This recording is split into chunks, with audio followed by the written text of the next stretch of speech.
They say that destiny is forged not by chance, but by the steel of men who refuse to bow to the impossible.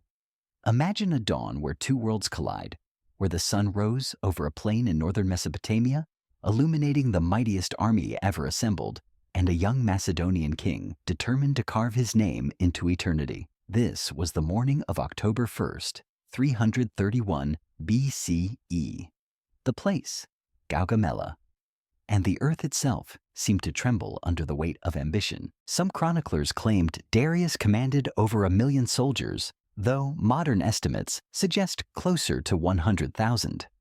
Still, the Persians fielded a juggernaut, wore elephants from India, deadly scythed chariots designed to shred infantry lines, and cavalry stretching horizon to horizon. It was an army constructed to crush any opponent by sheer overwhelming scale. For Darius, this battle was redemption. 2 years before, he had fled the field at Issus, leaving behind his mother, wife, and children to Alexander's mercy. The shame of that defeat had become a wound in the Persian psyche. Now, Darius swore, the Macedonian upstart would be obliterated. But Alexander was no ordinary opponent. From boyhood, he had been taught that legends were not inherited. They were seized. His tutor Aristotle had filled his mind with visions of glory, and his father, Philip II, had built a machine of war so efficient that it could outfight any army in the known world. Yet it was Alexander's own brilliance that fused discipline with audacity. His men followed him not simply because he was their king, but because he shared every hardship, every hunger, every moment of danger. As dawn broke over the plain, Alexander surveyed the battlefield. Darius had chosen it carefully, flat, wide, ideal terrain for chariots and massed cavalry. The Persian engineers had even leveled the ground to ensure their scythed chariots could build maximum momentum. To any rational commander, it looked hopeless. Fewer than 50,000 Macedonians facing double their number in Persians. But Alexander knew that war was a contest of minds as much as muscle. He ordered his troops into their familiar formation, the phalanx at the center bristling with long sarissas, spears that turned ranks of men into a living porcupine. On the right, he positioned his elite companion cavalry under his direct command. On the left, his trusted general Parmenion led the Thessalian horsemen and Greek allied contingents. The plan was as audacious as it was simple. Draw the Persians out of position and strike where they were weakest. When the Persian chariots finally charged, their wheels whirring death, Alexander's men calmly opened lanes through the ranks. Instead of a wall of flesh to mow down, the charioteers found only empty gaps. And the moment they passed through, Macedonian soldiers closed in from every side, spearing horses and drivers in a sudden whirlwind of violence. What had been the pride of Darius's arsenal dissolved in confusion and blood. Yet the danger was far from over.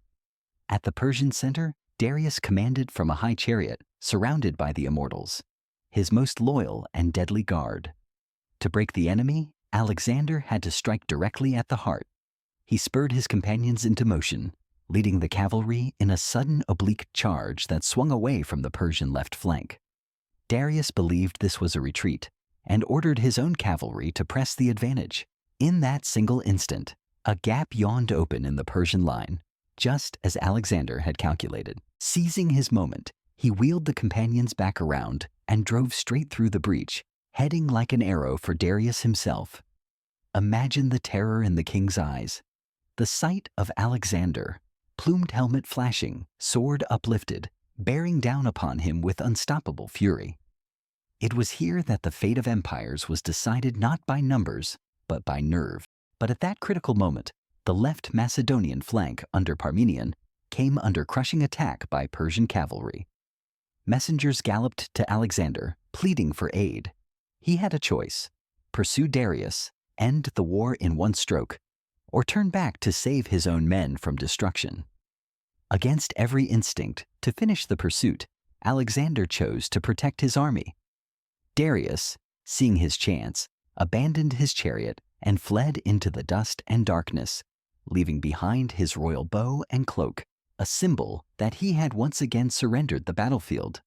When the sun finally set over Gaugamela, the plain was littered with the bodies of tens of thousands. Macedonian losses were astonishingly light, perhaps 1,000 dead, a testament to discipline and superior tactics. Persian casualties were catastrophic, many times greater. The once invincible empire of Cyrus and Xerxes lay shattered. Alexander rode through the Persian camp and found Darius's royal chariot empty, its wheels still spinning in the wind. The great king's flight marked the end of Achaemenid power as a true force. But the story didn't end with Gaugamela. Alexander would pursue him across deserts and mountain ranges, determined to complete the conquest of the Persian realm. Within a few years, he would rule an empire stretching from Greece to India, a domain so vast that no man before him had ever imagined it could be governed by one will alone. And yet, perhaps the most remarkable legacy of Gaugamela wasn't merely conquest, but the fusion it began. Greek and Persian worlds colliding, mingling, transforming. In the aftermath, Alexander adopted Persian dress, customs, and courtiers, sparking controversy among his Macedonian veterans, but sowing the seeds of a new era, Hellenistic civilization. Some say Gaugamela proves that fortune favors the bold. Others call it a lesson in tactical genius, a masterclass in exploiting terrain and psychology. But maybe it's also something more profound, a reminder that in history, as in life, no advantage, no matter how colossal, is safe from a determined mind willing to gamble everything. On that fateful day, a young king from a small kingdom in the north set out not just to defeat an empire, but to surpass the legends of Achilles and Hercules. And by sunset at Gaugamela, he had done exactly that.